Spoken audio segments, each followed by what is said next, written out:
Well, hey everyone, welcome to the final large group online and the final large group of the semester. It's really great to connect with everyone, even though during these kind of weird and uncertain times, still to be able to chat online and, in a sense, still be together even though we are apart. So we've got a lot lined up for you this evening.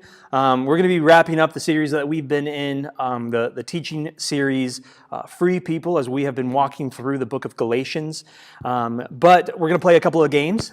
This time, though, keep track of your score, be honest, and then whoever has the best records at the end of each of these trivia rounds that we're going to do, I'll send you guys gift cards, just kind of as a token of you winning over everyone else with your genius. So we're going to have the chance to see a couple CSM Catalyst leaders on screen here. They'll lead you through a couple of those games, and we've got worship to look forward to. And so I'm just grateful that we have this opportunity to connect again and just to kind of spend this time together, right? Hopefully share a couple of memories. But let's transition now. We're going to bring Josh up first, and he's going to lead us through our first trivia game. We'll go through a couple of games and then into worship, and then I'll be back later on the stream. So we'll be back in just a moment.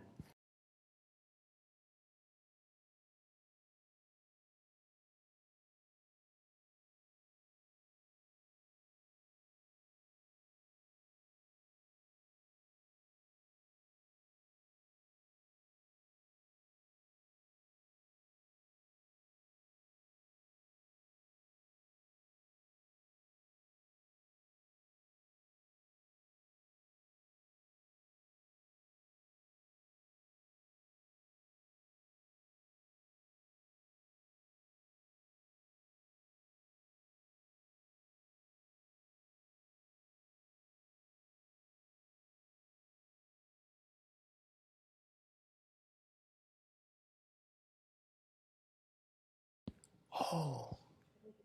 Go get it. Okay. Hawkins, what state is it in? Indiana, Arkansas, Illinois, or Iowa? Yeah, come on, guys. You guys are smart. Come on.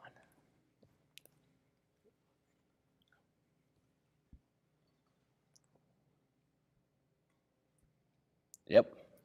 Indiana. Let's go. I knew that one. All right.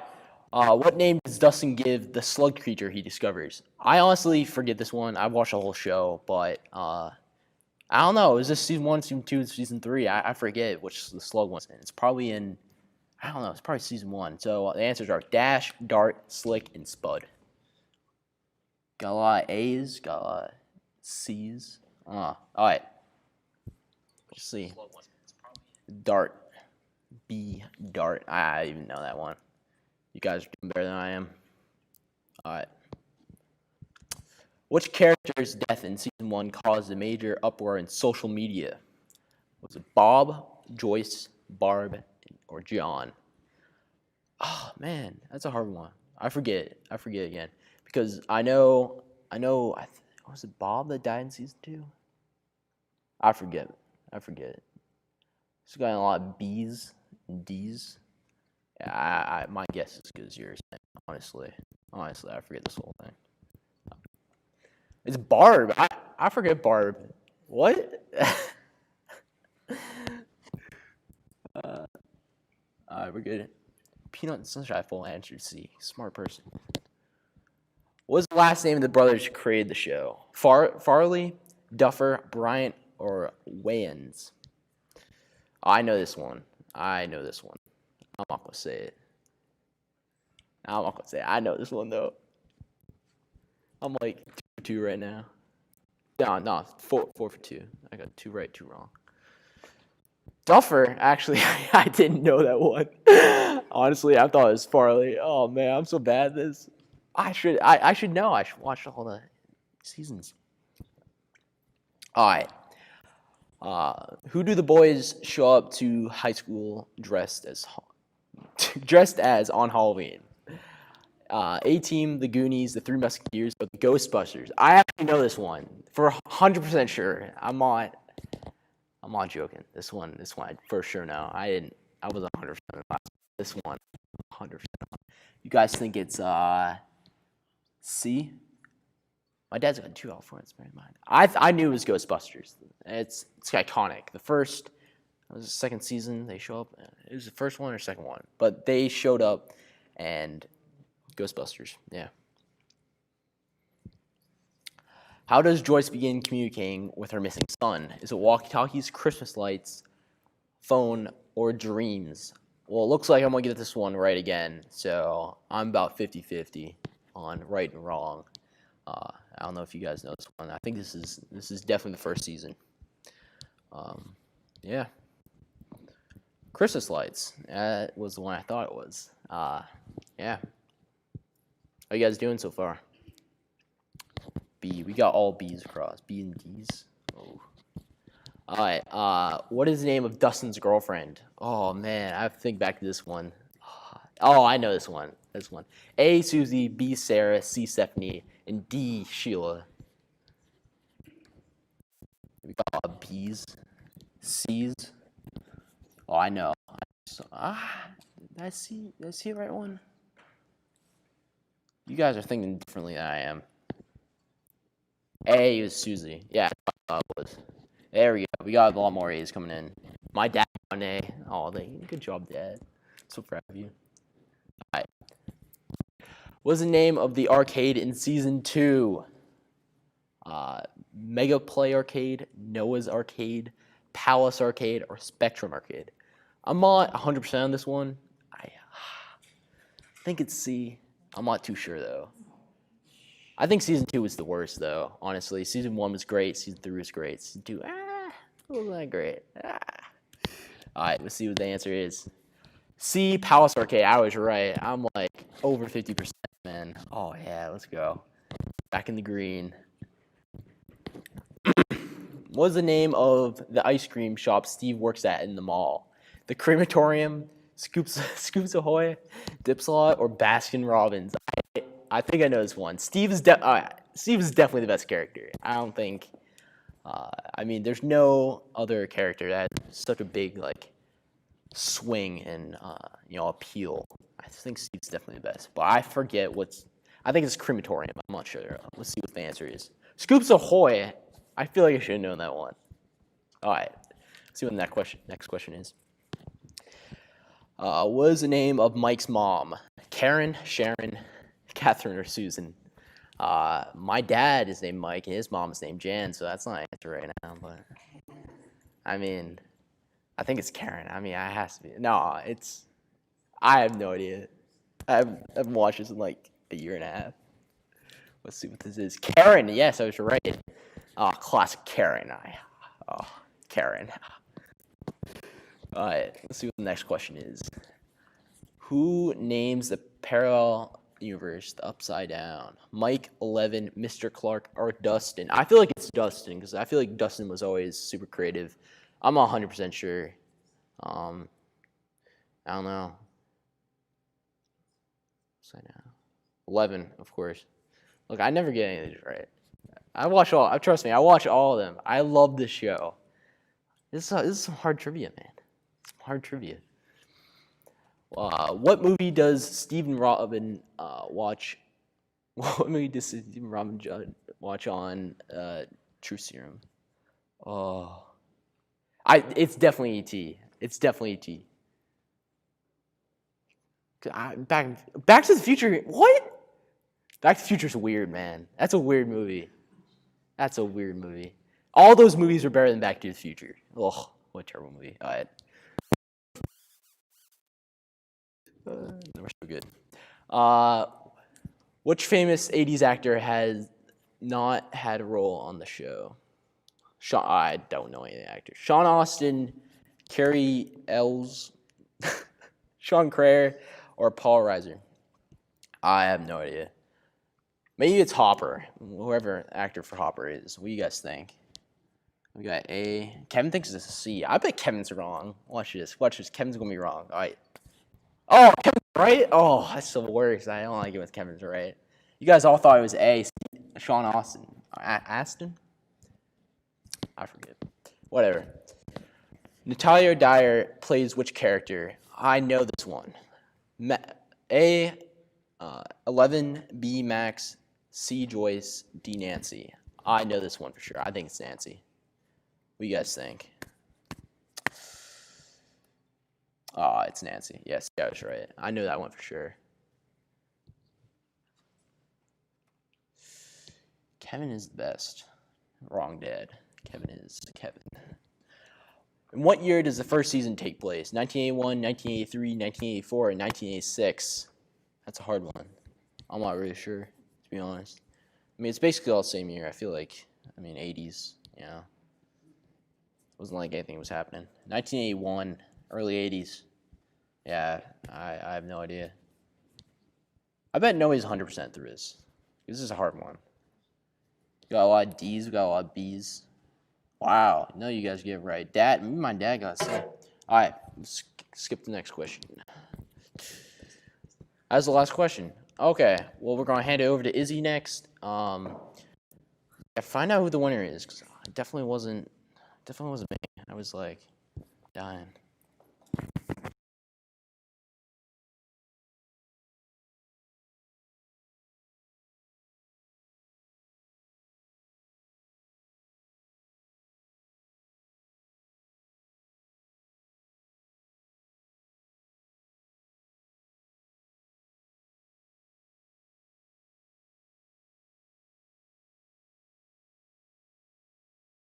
Okay, we're going to play some taco trivia. I love tacos. Okay, all right, first question. Where was the taco born? A, Mexico, B, Puerto Rico, C, LA, or D, your town? I mean, I feel like if everyone should know this question, right? I mean, it's a taco. I mean, unless you've never had a taco, which is kind of sad. I love tacos. My mom always says I'm like basically this because I love tacos and this kind of food so much. Did I give it away? I hope I didn't give it away. If I'm wrong, I'm going to cry myself to sleep. That's fine. Are we still? Okay, it was A, Mexico. I was right. It makes me happy. Cool. We on? Next. All right, next question. Taco Bell started out as do you say that hero stand? What? B, wait, no. B, burger stand, C, pizza stand, or D, a wonderful dream? I really don't think it's D because I'm sorry, but I think Taco Bell is gross. I value high quality Mexican food, so Mom, if you're watching this, you should be proud of me. Right? Yeah. She makes good Mexican food. B, a burger stand. Really? That explains why their tacos are bad. Oh well. Okay, next question. When is National Taco? There's a National Taco Day? Dude! Okay, A, October 1st, B, October 2nd, C, October 3rd, or D, October 4th. I think it's the 5th, and I think that Jacob is just trying to make us all feel bad about ourselves. Right? Maybe, maybe not. Humbert, what do you think? I think it's the 1st. Really? Do you know? D, October 4th. It's good to know. I'm going to remember that, and I'm going to have tacos. I'll have tacos every day, though. All right, next question. Cool. On average, how many pounds of beef does Taco Bell serve every year? A, 100 million, D, 200 million, C, 300 million, or D, 11 billion? It sounds like it's from Lord of the Rings. I don't know, like 11ses, you know, how hobbits eat 11ses? That's what it sounds like. 11. It's a fun word. Makes me feel highly educated, or English. I don't know if they're the same thing, though. I guess they sound like from London, right? Maybe. All right, C, 300 million. That's a lot of beef. I prefer chicken, so that's unfortunate, but that's okay. All right, next question.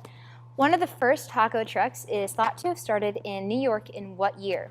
A, 1966, B, 1967, C, 1986, or D, 1996? Fun fact, my mom was born in 77, which is like kind of close to 76. But she looks 25, right, Mom? Yeah.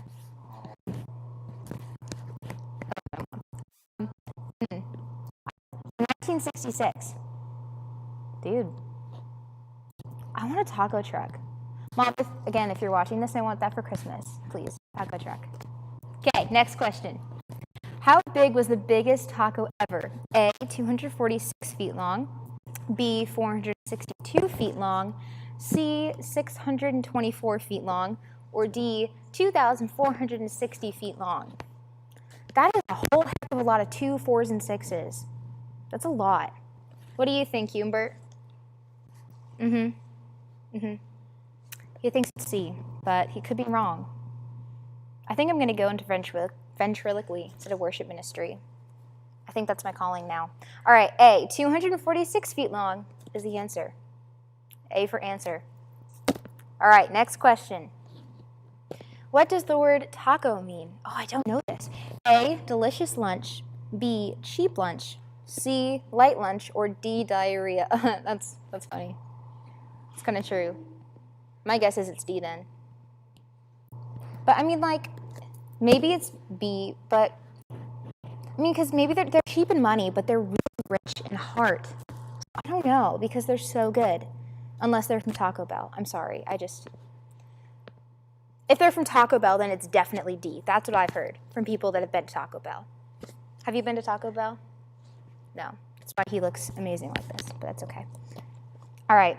C, a light lunch. That's good to know. It's good if I ever go on Jeopardy, even though I wouldn't win. That's fine. All right, next question. Taco Bell was the first national chain to get rid of what?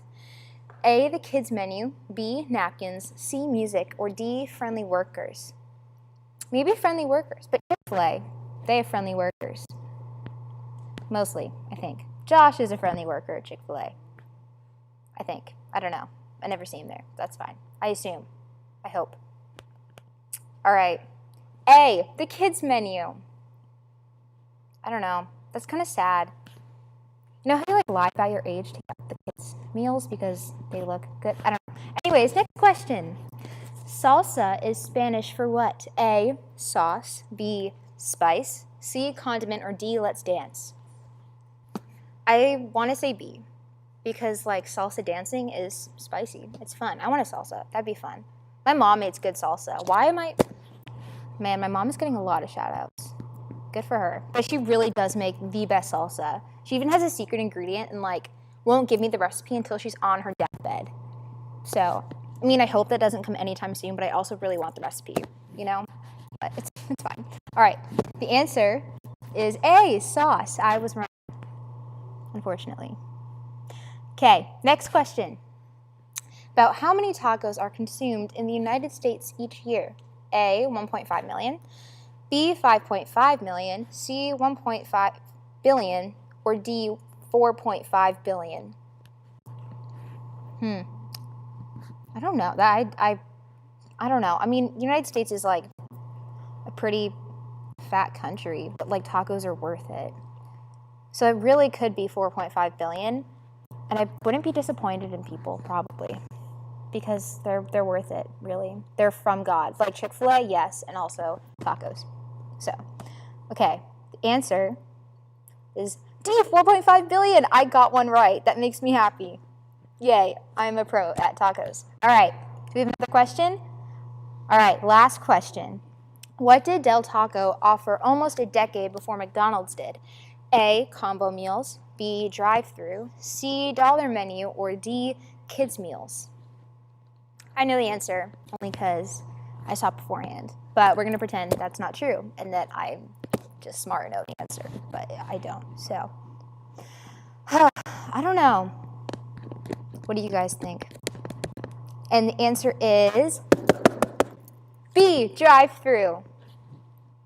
I don't even know what DelTaco is, so I guess I'm not a taco pro. But, okay, well, that was it for the taco game. Thank you for playing with us. We are going to transition into a time of worship.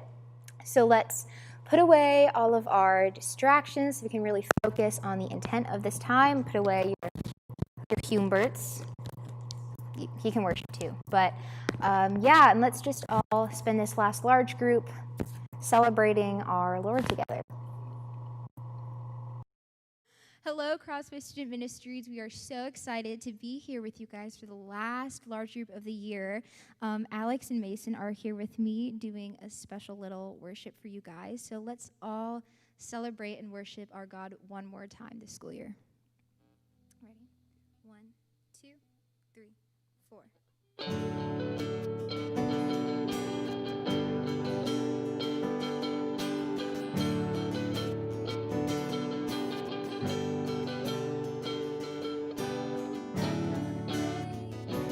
Wait for the walls to fall. I know a name that will bring them down. I've got a praise waking within my soul, and I'm not ashamed to declare it now. Light of the world, trample the darkness. Nothing can stop it.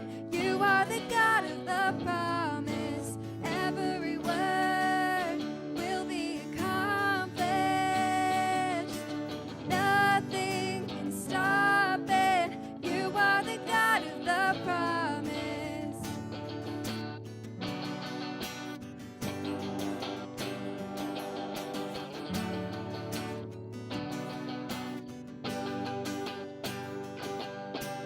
Prepare the way, the King of glory comes.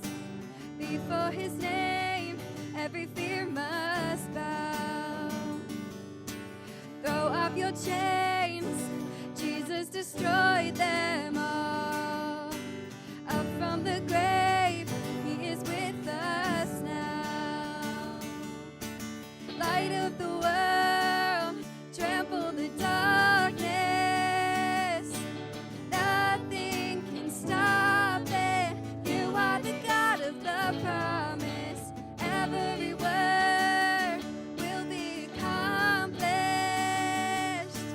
Nothing can stop it. You are the God of the promise.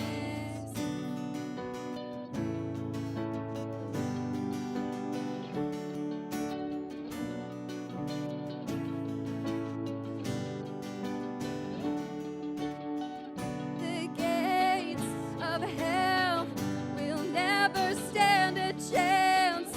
Your name prevails, Jesus, the great I am. No word will fail, no weapon formed against. Your name prevails, Jesus, the great I am. The gates of hell will never stand a chance. Your name prevails, Jesus, the great I am. No word will fail, no weapon formed against. Your name prevails, Jesus, the great I am. Light of the world, trample the darkness. Nothing can stop it. You are the God of the promise. Every word will be accomplished. Nothing can stop it. You are the God of the promise.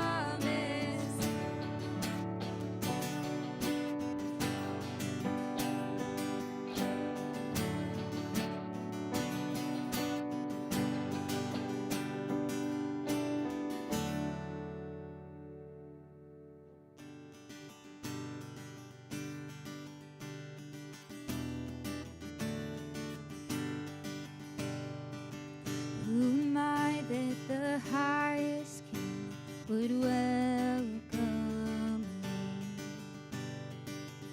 I was lost, but he brought me in. Oh, his love for me. Oh, his love for me. Who the sun sets free, who is free indeed. I'm a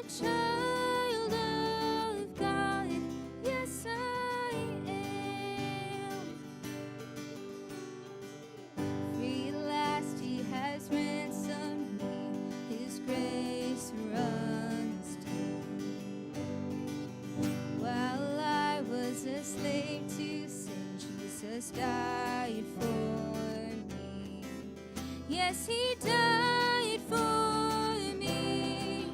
Who the Son sets free, who is free indeed. I'm a child of God. Yes, I am. In my Father's house, there's a place for me. I'm a child of God. Yes, I am. I am chosen, not forsaken. I am who you say I am. You are for me, not against me. I am who you say I am. I am chosen, not forsaken. I am who you say I am.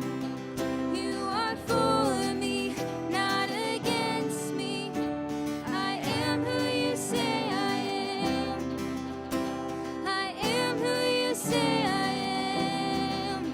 Who the Son sets free, who is free indeed. I'm a child of God. Yes, I am. In my Father's house, there's a place for me. I'm a child of God. Yes, I am. In my Father's house, there's a place for me. I'm a child of God. Yes, I am.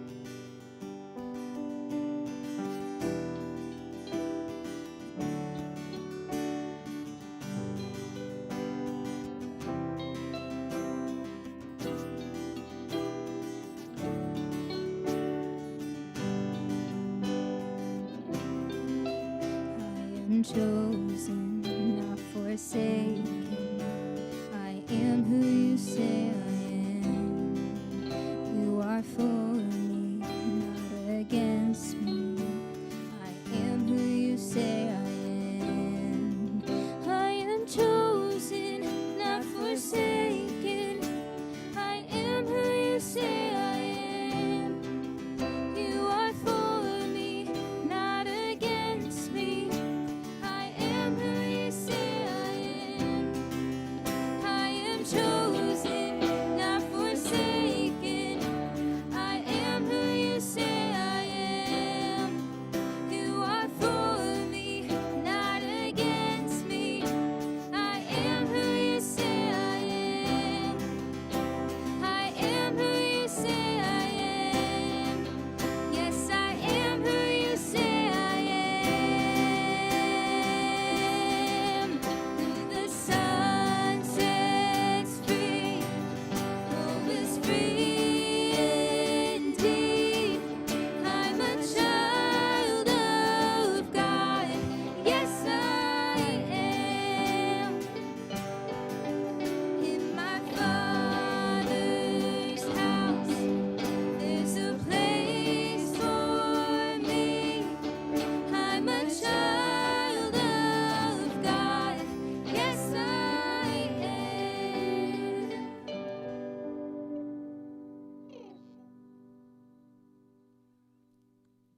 Okay. Yeah.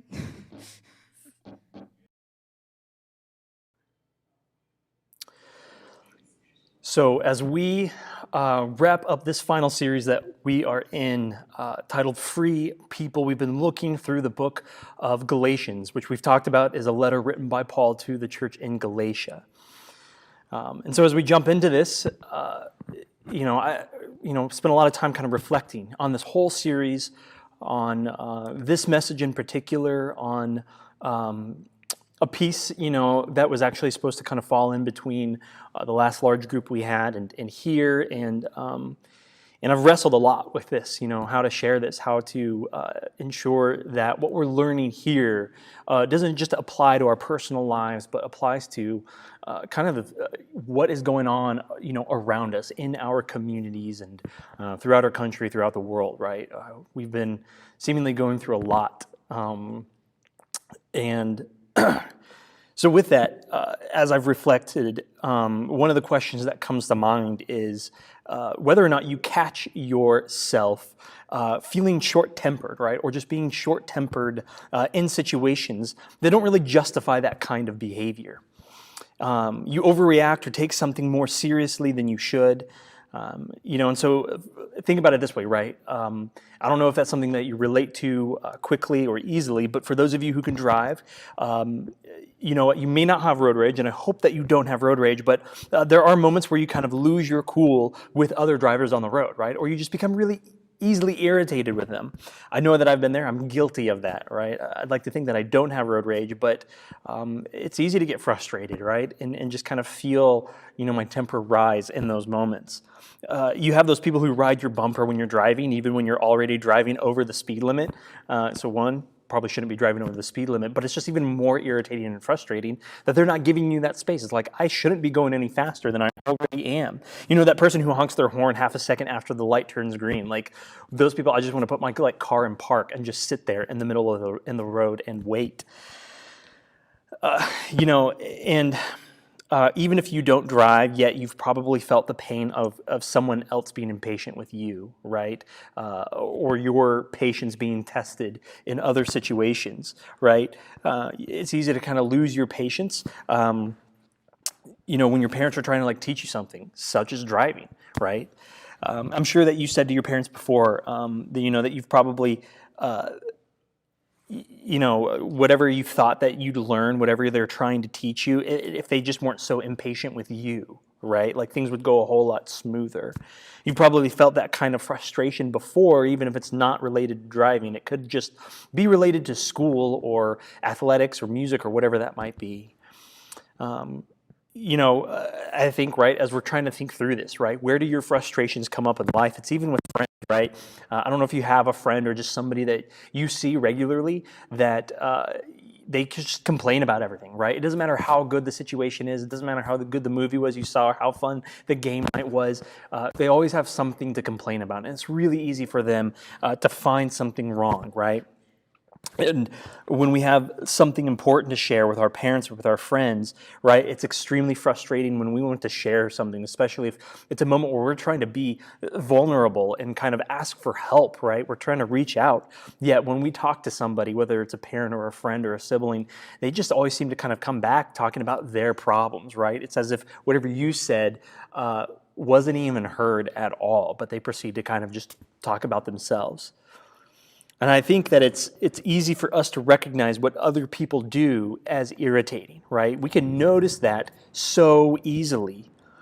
But it isn't good when, I think it is good, right, to kind of have those moments where rather than noticing what someone does that hurts us or is irritating to us, it's good when someone is surprisingly patient with you, right? It's easy to recognize other people's errors and problems and things that frustrate us, but those moments when people are patient with you, right? That feels good because you might be aware that you make mistakes or that you have a habit, that is kind of annoying to people or that you even worry about, right? Like am I being overbearing with other people and, do they even care? Or are they going to be patient with me? Like when you're talking in class and not paying attention, but the teacher, instead of yelling at you or giving you detention, that they're patient and they're kind toward you. Right? Or when people, you're spending time with friends and no matter what happens, they just seem to be so joyful to be around, right? They just kind of, they always seem to be kind of emanating that kind of, happiness and joy, right? Their positivity makes everything so much better when you are simply just around them. Or even if someone is surprisingly kind or generous, right? Like the person in front of you paying for your coffee, right? It's just kind of out of nowhere and it's a stranger and it's unexpected, but it brings you joy and happiness and you begin to appreciate that, right? And we all love those kinds of people, people who are patient, who are joyful, who are nice. But there's, kind of a tough question that we should try to wrestle with, right? have you ever actually tried to be that kind of person, right? Like you wake up and you actively choose, I'm going to be this way. I'm going to be a good person. I'm going to be patient and kind and joyful no matter what the circumstances are. Have you ever tried to be known as a kind person? And I'll admit that that is difficult, right? To actively make that decision and say, I want to be this way. It is difficult to do on your own. Maybe you've tried, but you've failed. Maybe you put on your patient, joyful, and kind face at moments or in certain situations, but after a while, it just fades, right? You don't feel like your real self if you're trying to do that. Maybe, you feel guilty, and so maybe you'd rather not, right? You don't want to pretend or be fake, even if it's for a better purpose. Maybe you decide it's just too difficult, but we likely conclude that it's just not for you, right? It's not for us. Like I don't want to be this way because it's not who I really am, and it's too hard to be that way. It's not your personality, or it's not how you were made. All of those thoughts might race to your head when you think about what it means to be a good person, a patient person, a kind person, right? And maybe it just kind of feels impossible and not worth the effort or the energy. And what if that wasn't true, though, right? Maybe you've been caught there, right? You kind of, start telling yourself these lies or think about these lies of, I can't be like that. Like, I'm not good enough. God doesn't see me that way. Other people don't see me that way, so I can't be that to or for other people. But what if it was possible for you to be the kind person that you most like being around? Right? We can think of that at least one person in all of our lives that we like that person because we like to be around them because of the patience and peace and joy that they really kind of emanate through their life. What if it wasn't just about trying harder to be a better person? And that's what we're going to talk about as we wrap up this series. And as I mentioned, we've been talking through Galatians. This scripture was a letter written by the Apostle Paul because he wanted people to know and experience the abundant free life that Jesus offers. Paul was trying to speak a lot to different people, right? Sharing the gospel with people who worshiped other gods and who still only followed Jewish law, something that we've already talked about. And people who were just kind of confused, didn't know what to think or really understand about what it meant to follow Jesus. And in this passage, that I'm going to read and that we're going to look at today, it's maybe one of the most well-known passages that, whether you've read it, you might have just heard it before, heard it talked about. It's the fruit of the Spirit, right, that Paul writes and talks about in the book of Galatians.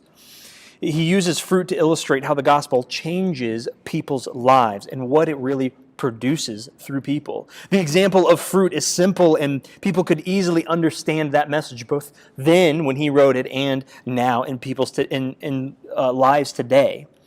So let's look at this very basic kind of recap of how we get fruit, right? This isn't biology class or whatever science class that you would need to learn that. Like, this is an extremely simple kind of illustration and example here. And that fruit is simply the sweetest tasting part of the plant, right? What the plant produces for us to actually eat and enjoy, right? If you try to eat the bark off the tree or eat the leaves off the plant, it's going to be bitter, it's going to be gross, it's going to be hard to actually eat. It's the fruit that we want.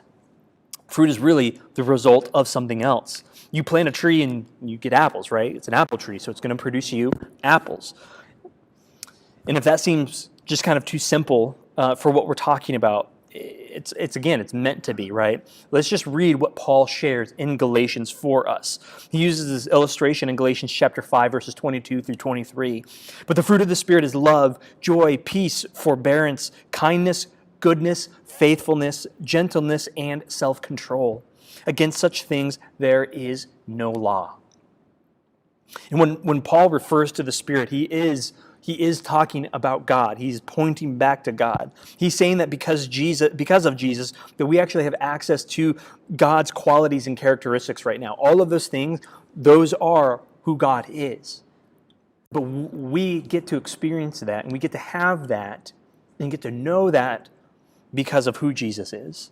You have access right now because Jesus, by his death and resurrection, removed those barriers between God and us. Because of Jesus, we have the ability, and at any moment, really, no matter how far we feel from God, to be close to God and to have those same characteristics. Now, to look again at this very kind of basic lesson on plants, right? Fruit doesn't just kind of produce itself, right? It's not like one apple multiplies another apple all of a sudden, right? It requires growth from a tree or a plant. And when that tree can draw nutrients from the ground, then it begins to grow. And as it grows, then it's eventually going to bear fruit. It produces the fruit, and the fruit becomes the result of something. So how does this relate to us, right? It all just seems so simple, kind of a very basic illustration and understanding. Without the tree, there is no fruit. I think that's pretty clear. So we can think about it as producing the qualities of the Spirit of God. The tree does the work to produce the fruit, and in our context, God is the tree, and kindness and gentleness and all of those other fruits, those are the fruits that we get to experience. Paul understood that everyone wants to be around people who have those qualities of love and joy and kindness, and that he wasn't telling them to work more or try harder to have these in their lives. He was telling them that these qualities are a result of something else. These qualities are the result of being close to God. If you are close to God, then you will produce fruit that looks like Him. This lines up with what Jesus tells us in the Gospel of John. John 15:5 reads, "Yes, I am the vine and you are the branches.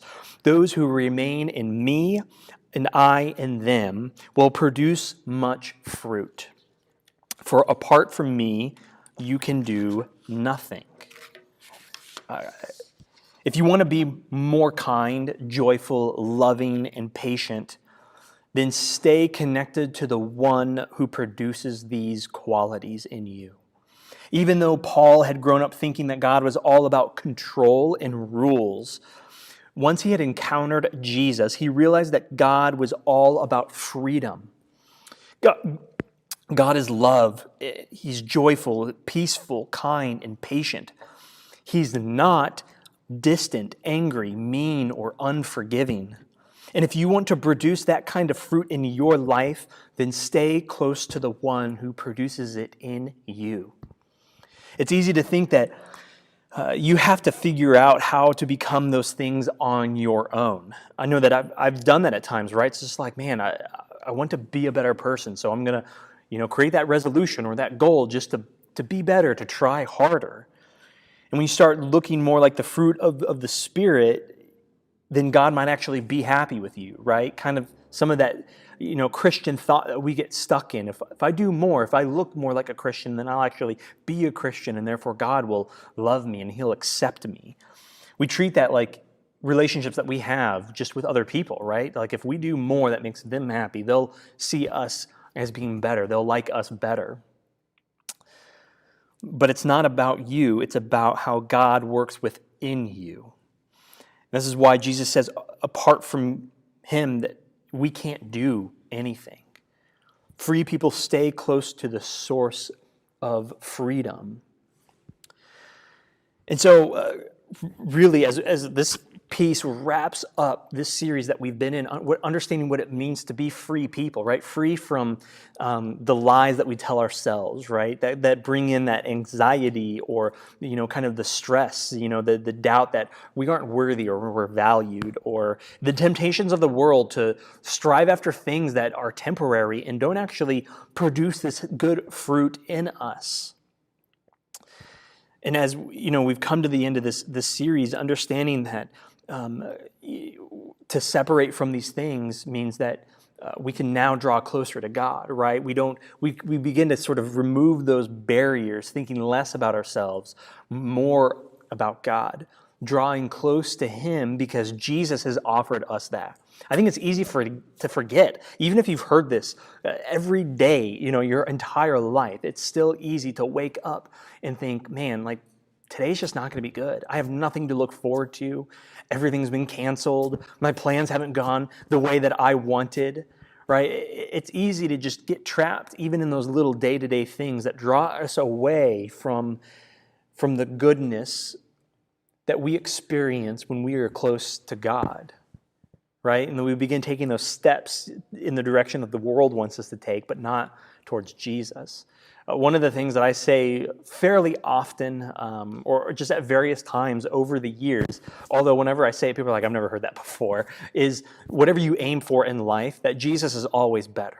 Right? It's one of those things that I heard years ago, but like I repeat over and over in my mind, not every single day because it's easy to forget, but having that reminder that when I'm striving so hard for something and it's not producing the fruit that I'm expecting, or it's not making me a better person, I remember, man, whatever this is, like it's not as good as Jesus. And so like I kind of need to hit pause and I need to look to Jesus. I need to remind myself, what are the things that I can do that draw me closer to God, that make me more like Jesus? Because then when I'm close to God, I begin to experience that fruit. And when I allow God to work in and through me, then I begin to experience real freedom, right? Because then I begin to experience the fruit that God produces through my life. And then when I allow God to work through my life, I can in turn be producing fruit, right? And then you begin to share that with other people so they can experience that same kind of freedom. As I'd mentioned just earlier, to wrap this up, there's a lot that's going on in our world, in our communities, in this country, right? 2020 kind of took a heavy, a hard turn when this pandemic hit us, right? And it changed everything, just everything that we know, and the routines suddenly. And we've had to figure out how to navigate that, right? Like that wasn't easy. And just seems like one kind of difficult or polarizing thing after another came up. And what we're in now is extremely polarizing, talking about racism and racial inequality. And I hit pause and I didn't share last week's message because it was supposed to be focused again on Galatians, looking at that free people think about other people, that they care about other people, right? And so we keep talking about this phrase, free people, right? Because the world may offer us one thing, but it doesn't really kind of bring us into freedom, right? It ultimately becomes this point of control where we're enslaved to what the world wants us to do or pretends to offer us. And we, a lot of times find that to be, kind of a shallow result that doesn't produce what we hope for, right? There isn't joy, there isn't happiness, there isn't peace there when we give everything of ourselves to the world, right? Because the world ultimately doesn't have anything to offer us. And even if we think it's good, it's only temporary. So as we explore the book of Galatians and understanding what it means to be free in Christ, that passage last week, I'm just going to read it to you because I think it begins to speak to how we can, first of all, look into our hearts and then with our minds begin to orient ourselves with the gospel as we figure out how do we respond to what is going on around us, the suffering and the hurt that people are experiencing, and figuring out, okay, how do I react and how do I respond, right? So this is Galatians 5:13 through 15. For you have been called to live in freedom, my brothers and sisters, but don't use your freedom to satisfy your sinful nature. Instead, use your freedom to serve one another in love. For the whole law can be summed up in this one command: love your neighbor as yourself. But if you are always biting and devouring one another, watch out. Beware of destroying one another.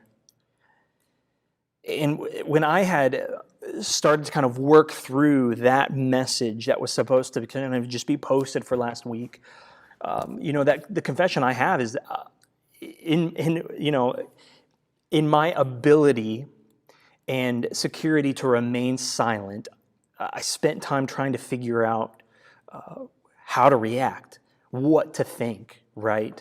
And it just really seems, as we try to understand what our Black brothers and sisters are experiencing, the cultural divide that is happening in our communities and in our nation right now, it's a lot to wrestle with. It's a lot to try to understand, like, how do I react? What do I even think?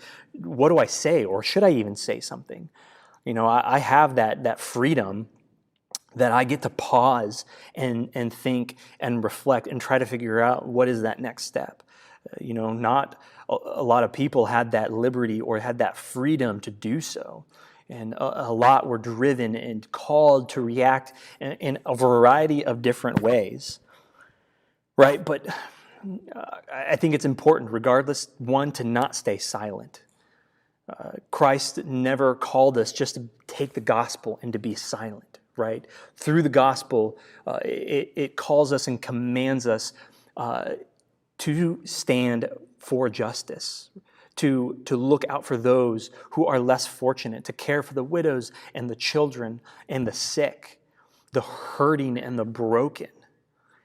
And so I have nothing wise or eloquent to even share on what is happening, on the oppression of the Black community, on the racial hurt and pain and inequality that is happening.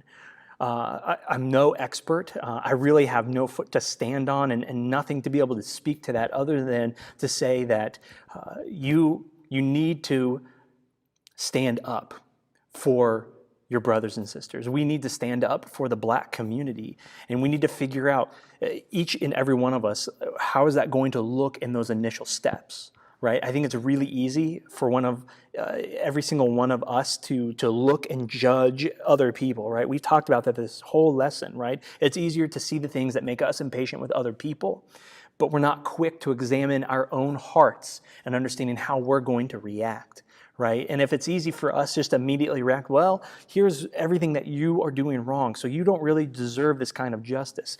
That's sinfulness and that's hate in our hearts if we feel compelled to react that way. And so as we try to navigate this, first of all, we kind of sent out that very short, brief message of pause, listen and learn. I think that's important, especially if you are white, you don't understand what the Black community is going through, but you can take steps towards beginning to understand, beginning to sympathize and to understand what are you going through, but really how can I walk alongside of you? How can I stand up to take action and respond? And everybody's going to think about it differently, but I think that if you want to go any other direction other than walking alongside our brothers and sisters, to remember the scripture that this message was supposed to be about. Love your neighbor as yourself. But if you are always biting and devouring one another, watch out. Beware of destroying one another. That kind of angst and hatred and attack is opposite of what the gospel is, and that is not what it means to live as free people. But if there are people who are feeling oppressed and who are living in fear in our communities, then we ourselves cannot live as free people until we come alongside of others in order to help them also experience that same freedom. And it's not about calling them out on what they are doing right or wrong. It's about asking, how can I love you better? And so you can pause, you can listen, and you can learn, but we need to take action. There are many ways to do that, and everybody is doing it differently, whether it's been posting, online, but really that needs to be an avenue to get resources to learn, right? We know that social media conversations are never helpful and never good for anyone. It doesn't actually build a real authentic relationship with somebody, and so you need to move away from that and actually into those relationships. But people are having those conversations because they're trying to get from one point to another of understanding. And from there, you begin to take steps, whether that's into action of the protests, or it's a quiet vigil that happens in a park. It might be donating, it might be advocating, it could be a variety of things, but you have to examine your heart to determine what action steps you're going to take forward. And that doesn't mean just staying silent. And if you don't know, ask for help. But come alongside people to love them as Christ has loved us. We can't judge others for how they are trying to help, or if we think there is a lack of or an initiative from other people. It's about an invitation. Again, that's even how we approach the gospel, so people can experience freedom in Christ, is in inviting them into the gospel message, into experiencing that relationship with Jesus. That's that same thing as we begin to explore just polarizing issues that we experience in our society, in our culture, and when it comes to something as heavy and severe as racial inequality, it's an invitation into a conversation in order that you can take action. So don't shame people, invite them in. And that in itself is an action point. And so that isn't the full conversation. It can't end there. So I encourage you to figure out how are you going to take those next steps. As we've gone through this series, Free People, I want you to look into your own mind and heart and to ask yourself, what do I need to do in order to draw closer to God so I can experience the fruit that He has to offer, the patience, the joy, the kindness, the peacefulness. Right? Because if you want to be that kind of person, then draw close to the one who is that. You can't do it on your own. We can do it better together in community, but we can't do it without Christ. So I'm going to pray to kind of wrap that up. That, wasn't originally the direction that I thought like these messages would go, but it's critical when we're talking about the gospel. And so I hope that you continue to press into this, understanding it for yourself, but then you are called to be a disciple, which means you are called to go and to share the good news and to love one another. Let me pray for us, and then we'll have a couple more things to kind of wrap up our time here with our last large group online.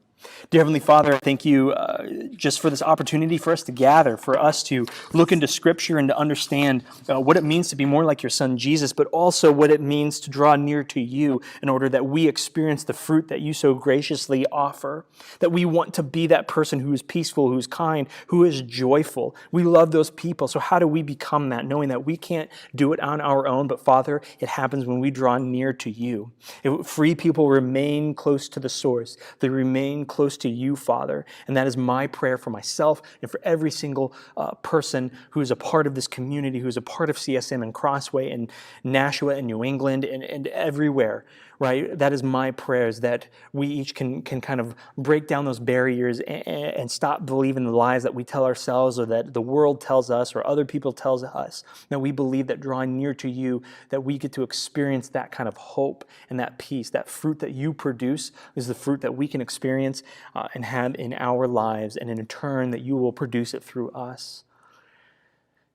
So I thank you for this time and the opportunity that we get to gather, even in this kind of unusual way, to learn to worship you, Father. I thank you for everybody who's invested into this community. I thank you for your love. I thank you for your Son, Jesus, and I pray this in your name. Amen. And so I'm so grateful that we have gathered, that you all are online with us, for the few people that were able to be here and kind of contribute to the online experience as well for our final large group online. This isn't the ideal way to gather. I really wish that we could have been together in person and not have technology issues or really just have that distance. I talk about that relationships are better when we get to be together in person, that we can get away from the screens, but this is the nature of what we have. We do have, I hope that you want to stay on for just a little bit longer, because we're going to do 2 more games, and if you are keeping track of your scores in those games, I will send you a gift card as a prize to celebrate your genius and knowing all of this trivia.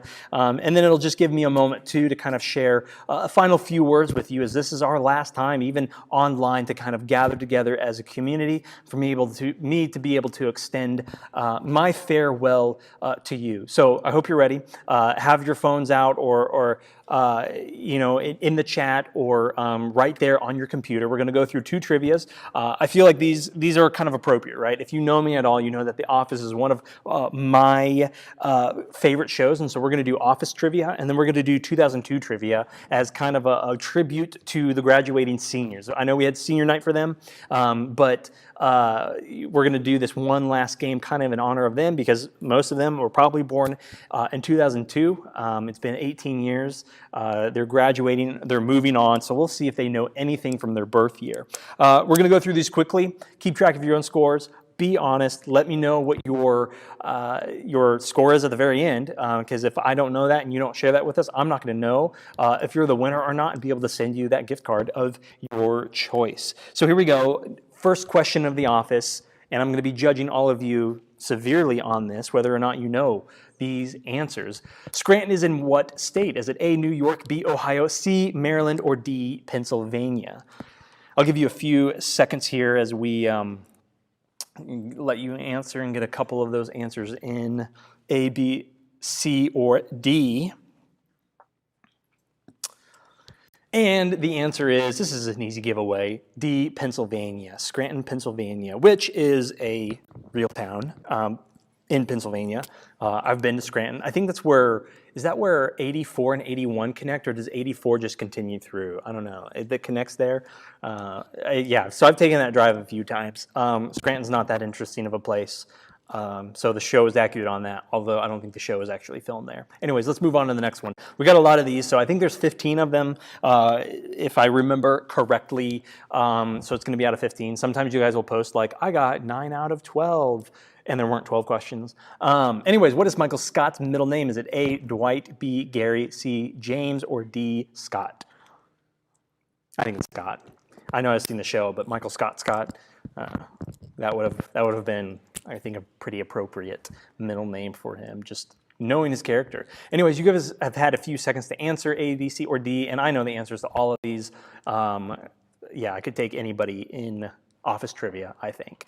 Anyways, let's show him the answer. It is B, Gary, Michael Gary Scott.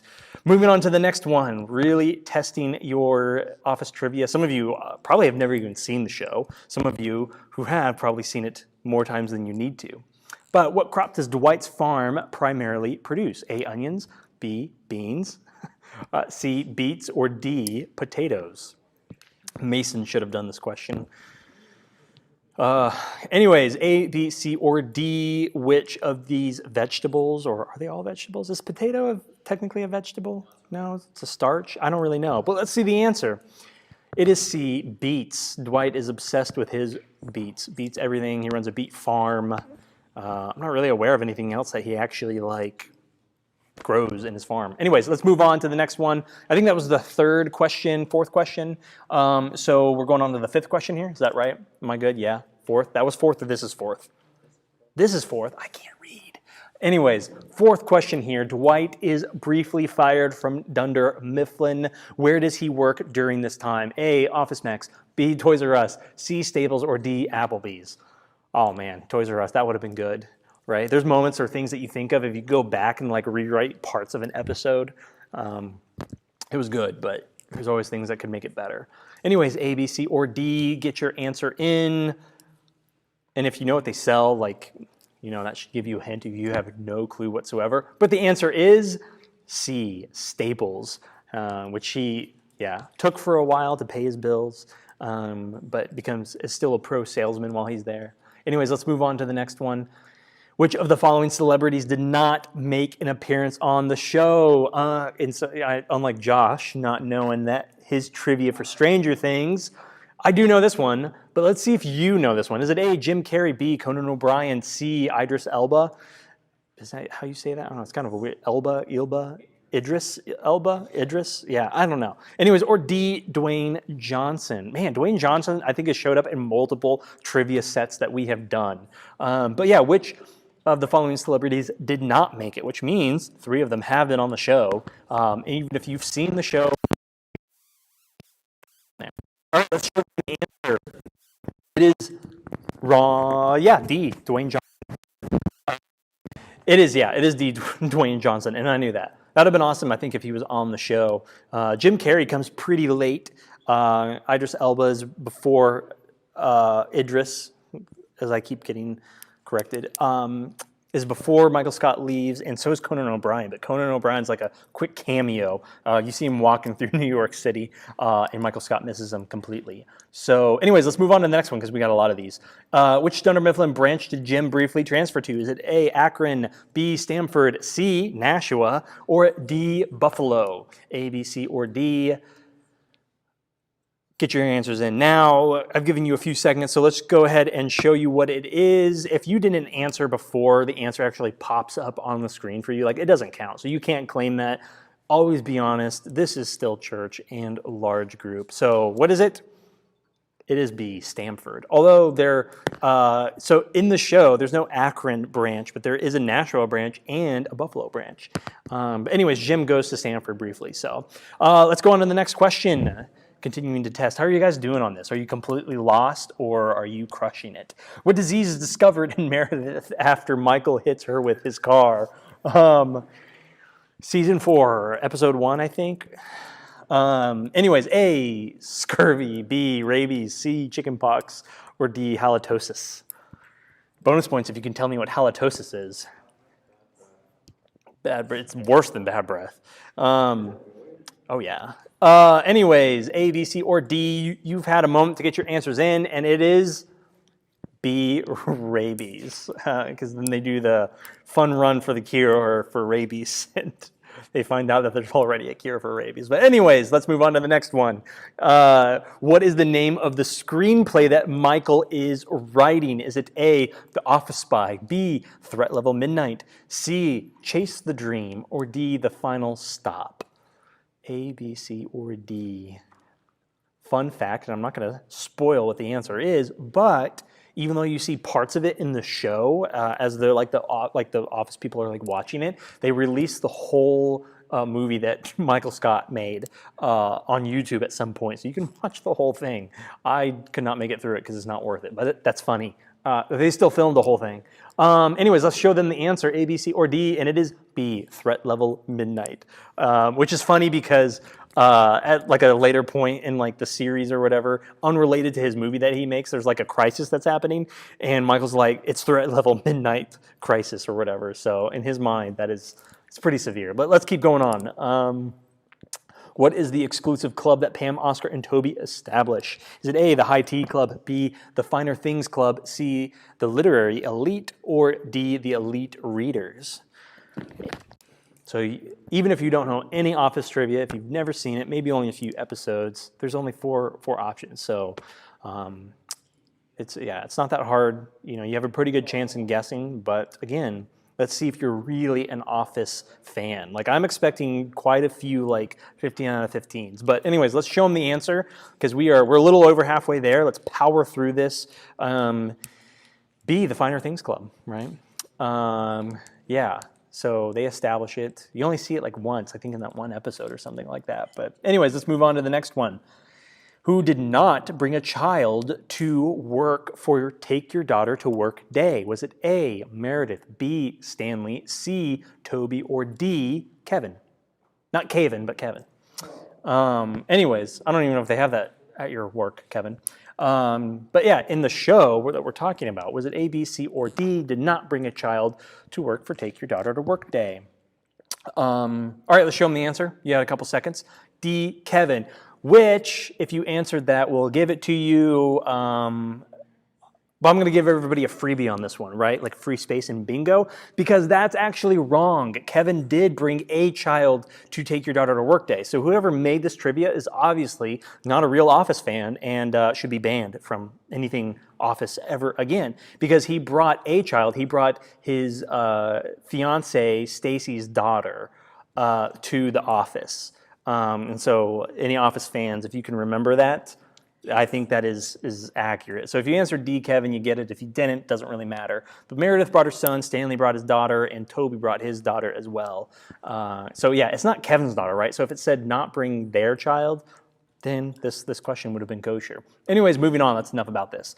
What country does Toby move to for a while before returning to Scranton? Is it A, Fiji, B, Costa Rica, C, Jamaica, or D, Spain? Give you guys a few seconds to answer there. Yeah, he's very excited about where he's headed to, but it doesn't last very long. Bonus points if you can tell me why he comes back or what happens to him while he's there. But I've given you a few seconds, so it's A, B, C, or D. I know that for sure the correct answer is up there, and it is B, Costa Rica. So I saw a lot of B's up there. So it seems like you guys are either one, guessing really well, or two, you've actually seen the show. You better not be Googling things. Again, we've talked about this. All right, let's move on to the next question. We've got, 4 more to go. So I don't know how well you guys are doing, but keep it up. You still have a chance. Who took over for Pam as receptionist when she went to art school? Was it A, Ryan, B, Angela, C, Aaron, or D, Meredith? All Office people, right? So the art school. I feel like Pam leaves a few times for different things. But anyways, this is when she leaves for art school. So let's show them the answer. It is a Ryan. And I'm pretty sure that's true because it's like early on, Jim is still sitting at his desk and Ryan's complaining about how he awkwardly like looks over at Ryan, but it's not as creepy as Michael looking at Ryan. I don't know. Any other Office fans can confirm that. I'm pretty knowledgeable, but you know, I could still get things wrong. Let's move on to the next one. What warehouse equipment did Daryl say was dangerous, but Michael and Dwight wouldn't take him seriously? Dwight takes him seriously. Michael does not. Maybe Dwight doesn't. I don't know. It's been a while since I've watched it. I've tried to like cleanse myself from unnecessarily watching The Office even more. But is it A, a forklift, B, a binder, C, a baler, or D, a conveyor belt? So, yeah. Give you a few seconds. I have nothing really to comment on any of this. Although 2 things on here, sort of 3, caused some pretty big issues in the warehouse. So I don't know. Could be any of them. But let's see what your answers are: A, B, C, or D. And it is the baler. Yeah, Michael wants it. He never even gets a chance to use the baler. Other people do, but Michael never did. That bothered me in the show, right? Giving him that one shot, but they refused. Anyways, let's move on. We have 2 more questions. I hope you're keeping track. Remember, you got to let us know at the very end what your score is, because you will have the chance to win a gift card, right? Because we got to make this fun. It's the last large group. Make it worth all that trivia effort that you've put in. What is the name of the game where people walk with paper boxes on their feet during the Office Olympics? Is it A, Flonkerton, B, paper skiing, C, Dunderthon, or B, box stepping? A, B, C, or D. This national Icelandic game or sport or competition. I don't know. I've given you a few seconds to answer, and it is a Flonkerton. I forget what Jim accidentally calls it later in the show. Like, I don't think he made it up. But anyways, it's Flonkerton. Hopefully you got it right. If you didn't, then you don't get to count it towards your total score. So let's go on to the last question. Where does Jim propose to Pam? Is it A, Applebee's, B, Niagara Falls, C, Michael's office, or D, a gas station? I think you really, you would have to have really seen the show to know this. But it's during, it's at the end of season 5 during the weight loss episodes. Not the very last episode, but during the weight loss ones. Because it's season 5. Because Jim has to be back in time to weigh in. Remember? So anyways, I've given you a few. You've seen that clip. Okay, it doesn't count if you've seen the clip. You need to watch the whole episode. What does Jim propose to Pam? Applebee's, Niagara Falls, Michael's office, or gas station? And the answer is D, gas station. The one where the soda exploded on him, right? Office fans, do you remember that? Yes, no, maybe? Okay. I'm the only one here who apparently finds joy in watching The Office. But anyways, throw your scores up. That was it. Out of 15, how many did you get right? Please be honest, right? Don't take the fun out of it. Let's see. Let me know what your scores were. Hopefully somebody was keeping track of this for me so we can actually know who won. I'll honor that. I'll send you your gift card. All of you did way better on this trivia. So I don't know. I'll let the people speak. It's the last one. I have one more game, but we've been going longer than we normally do. So last game, yes or no? How long is it? 10 questions. Yeah. There's a couple helpers here who I'm talking to. So I'm not talking to myself, for those of you who are watching. What? Do 5? I am putting it to a vote right now. That's what I said. Who's online right now? People watching. It's been yeses. Been yeses all the way. I just see other than one person. Well, we'll convert that one person. Yes, one last game. This is, throw it up there, Caleb, 2002 trivia. So the year was 2002. This is in what? I'm going to do it very slowly because I was just told to do it quickly. 2002 trivia, because this is when all our seniors were born, right? So let's see what they know about their birth year. All right, let's go to it. First question. This is out of what? 11. There's 11. All right, so which of these, why is the font black? Which of these took place in 2002? Kelly Clarkson won the first season of American Idol. The first Harry Potter movie was released. Apple released the iPod, or President Bill Clinton is impeached for perjury. So anyways, A, B, C, or D, throw your answers up there. You have a few seconds. You need to be quick on this because we do need to wrap up large group online. Let me know your answers, and it is C. Kelly Clarkson won the first season of American Idol. Yes, there you go. So next question, keep track. We're gonna go through these. What Disney movie was released in 2002? If Kevin gets this wrong, he's never allowed to watch anything Disney ever again. No cheating, Kevin. Is it A, Toy Story 2, B, Finding Nemo, C, Monsters, Inc., or D, Lilo and Stitch? Don't say Kevin. Yeah. Anyways, yeah, A, B, C, or D. Throw your answers up there. Keep track of your own scores and let me know which Disney movie was released. And the answer is Lilo and Stitch. I don't know that, and I couldn't care less whether I did or not. Anyways, but of those up there, I gotta say, oh, I don't know. Which one's the best? That's the question. Definitely not Lilo and Stitch. Either Toy Story 2 or Monsters, Inc. That's tough. Probably Monsters, Inc. Anyways, let's move on. No arguing. What was the album of the year released in 2002? Was it Bye Bye Bye by NSYNC, Come Away With Me by Norah Jones, The Eminem Show by Eminem, or Walk On by U2? A, B, C, or D, album of the year in 2002. You've had a few seconds. You probably don't know, so just throw one of those four letters up, and the answer is C, Come Away With Me by Norah Jones. I was alive, and I guess I don't know. What was I, 12 then? And I don't even have a clue. So anyways, I'm not going to know any of these either, even though I was live, and you all were barely just born or not born, for the rest of you who are under 18. What was the, wait, no, go to the next one. Yeah. All right. Which 2002 blockbuster movie made the most money? Was it A, Star Wars Episode 2, Attack of the Clones, the worst Star Wars movie of all time? No, that's going to be Episode 3. B, Harry Potter and the Chamber of Secrets. C, Lord of the Rings, The Two Towers. Or D, Spider-Man. Just Spider-Man. And I'm pretty sure that's like the first Spider-Man with Tobey Maguire. Is that his name? I remember that. I probably saw that in theaters and thought it was the greatest thing ever, which is a lie. Anyways, A, B, C, or D. Oh, man.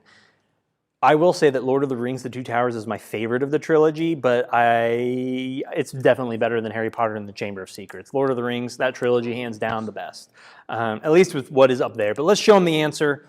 It is C, Lord of the Rings, The Two Towers.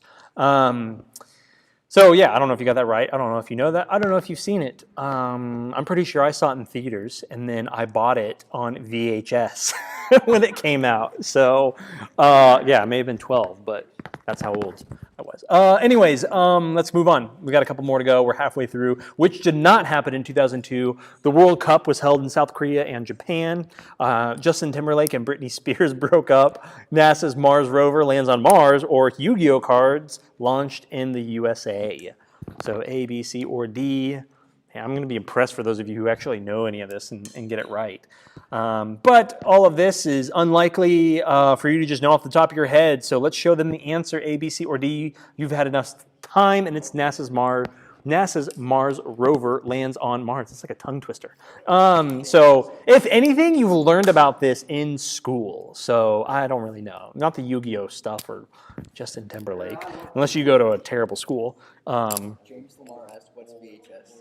Oh, great. Yeah, we just got a question. What is VHS? That hurts. Okay. Let's go to the next one. What do we got? 5 more questions. What was the average cost of gas in 2002? Remember, we're not saying 2012, 2002. A, $1.12. B, $1.36. C, $1.91. D, $2.10. Man, gas barely got down to $2.10 now, where we are with everybody staying at home. It was, unfortunately, when I turned 16, that's when gas like skyrocketed, and I was paying like $4 a gallon to drive a 1990 Nissan Pathfinder. So any money I ever earned just went away with buying gas. Anyways, A, B, C, or D. how is anybody going to know the actual answer? It should have been like, I don't know. Anyways, what was the average? Show us the answer, $1.36 in 2002. Anyways, yeah, it's pretty cheap now. For those of you who drive, I bet would love to be paying $1.36. All right, let's go on. Yeah, who was born in 2002? All of our seniors. A, Finn Wolfhard. B, Billie Eilish. C, Lil Pump. Or D, Willow Smith. I don't know two of those.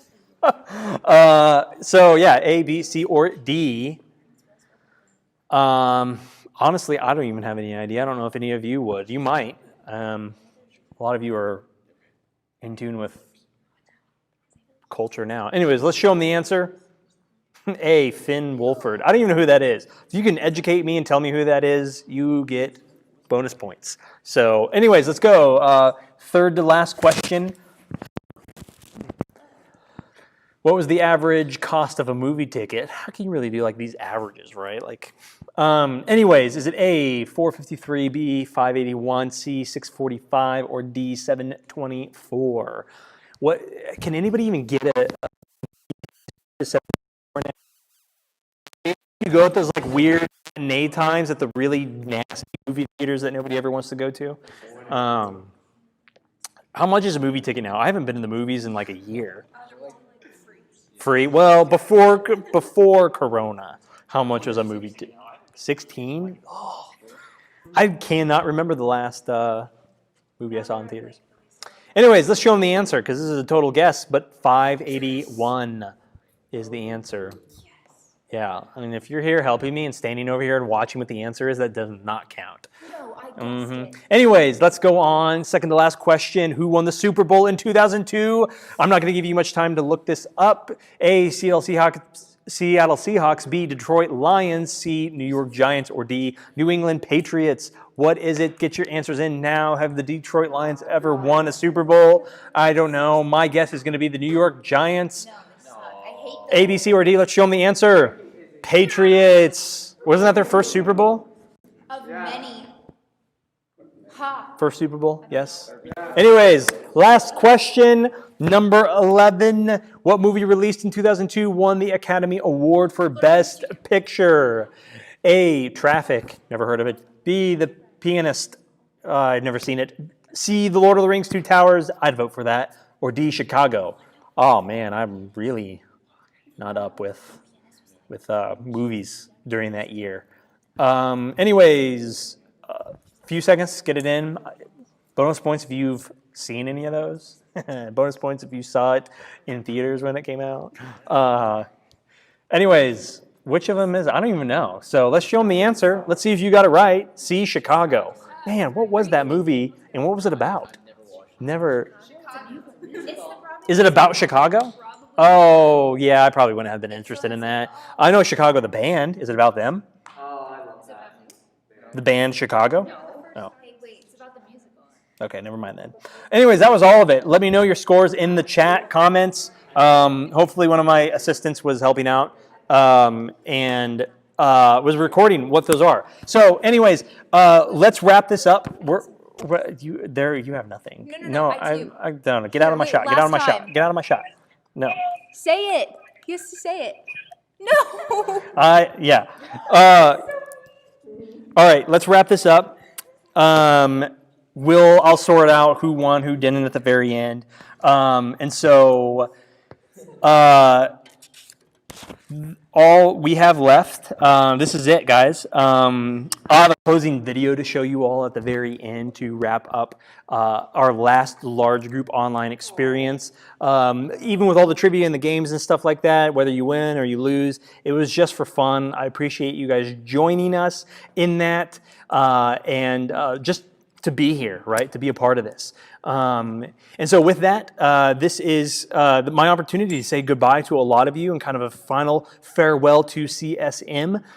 It has been an honor and a pleasure I'm truly grateful for all of the experiences and memories that we have through conferences, retreats, large group, all of that. There's a lot to be grateful for and thankful for, but most of all, I'm proud of every single one of you who've been a part of this community. I hope that you found community and belonging through that, but also for so many of you who have contributed back in to CSM, whether through tech, setup, teardown, student band, being a student leader or just coming alongside of other students. But really just to be a part of this brings, and showing up to larger group and being in community with us adds so much to this culture. And so super grateful. I love all of you. I really hope that there might be some sort of opportunity to see each of you in person one last time. But this is it for the semester, and this is it for me with CSM. So thank you all, and I love you guys, and I hope that you continue to be a part of this community, to invest deeply into it, that you continue to get something from it, but really about what you have to offer and to give to one another through this community. So thank you all, and check out this video to kind of close us out one last time. I love you. Whenever you're ready, Mason.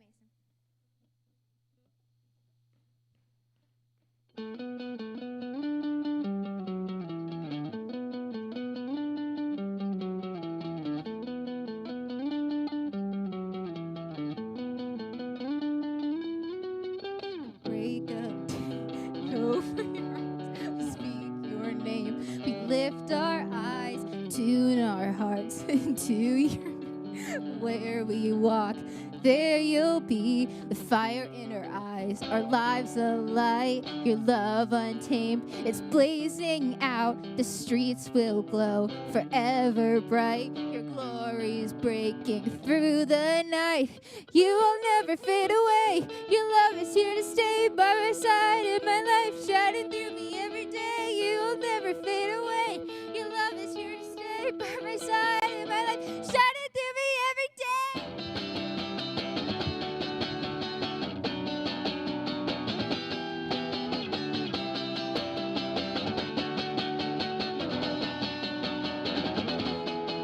You wake within me, wake within me. You're in my heart forever.